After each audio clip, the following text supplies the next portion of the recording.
बहुत समय पहले उज्जैनी नगरी में एक राजकुमारी रहती थी जो अपनी बुद्धिमत्ता और सौंदर्य के लिए प्रसिद्ध थी, परंतु वह अपने स्वाभिमान के लिए भी जानी जाती थी। उसने प्रतिज्ञा की थी कि वह केवल किसी विद्वान और गुणी व्यक्ति से ही विवाह करेगी, लेकिन राज दरबारियों ने छल से उसकी शादी एक साधारण और अशिक्षित युवक कालिदास से करवा दी। जब राजकुमारी को यह सत्य पता चला तो वह अत्यंत क्रोधित हुई। उसने कालिदास को अपमानित कर महल से बाहर निकाल दिया। इस अपमान और निराशा ने कालिदास के मन को चोट पहुंचाई। उन्होंने स्वयं को तुच्छ और व्यर्थ महसूस किया। यह सोचकर कि उनके जीवन का कोई अर्थ नहीं है, वे आत्महत्या करने का निश्चय कर एक नदी के किनारे जा पहुंचे। रात का समय था। चंद्रमा की हल्की रोशनी नदी के जल पर पड़ रही थी। कालिदास पत्थर पर बैठे सोच रहे थे, इस जीवन का क्या उपयोग जब मैं किसी के योग्य नहीं हूँ। जैसे ही उन्होंने नदी में छलांग लगाने का विचार किया, एक दिव्य प्रकाश उनके सामने प्रकट हुआ। यह स्वयं मां सरस्वती थीं।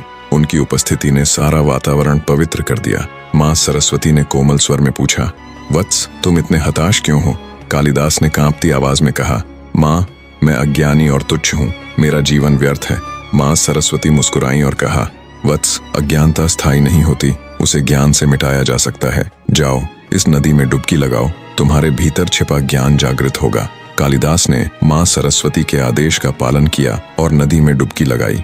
जब वह पानी से बाहर आए तो उनकी आंखों में एक नई चमक थी। उनका मन विचारों से परिपूर्ण हो चुका था। मां सरस्वती ने उन्हें आशीर्वाद दिया और कहा, अब तुम अपने ज्ञान और काव्य से संसार को रोशन करोगे। उस दिन के बाद कालिदास ने अध्ययन और साधना में अपना जीवन समर्पित कर दिया। उनकी रचनाओं ने संस्कृत साहित्य को अमर बना दिया। उन्होंने अभिज्ञान, शाकुंतलम, मेघदूत और रघुवंश जैसी अमर कृतियां लिखीं। बसंत पंचमी का वह दिन न केवल कालिदास के जीवन में बल्कि संपूर्ण जगत में ज्ञान और रचनात्मकता का प्रतीक बन गया। उस दिन से मां सरस्वती की पूजा का यह पर्व नई प्रेरणा के साथ मनाया जाने लगा।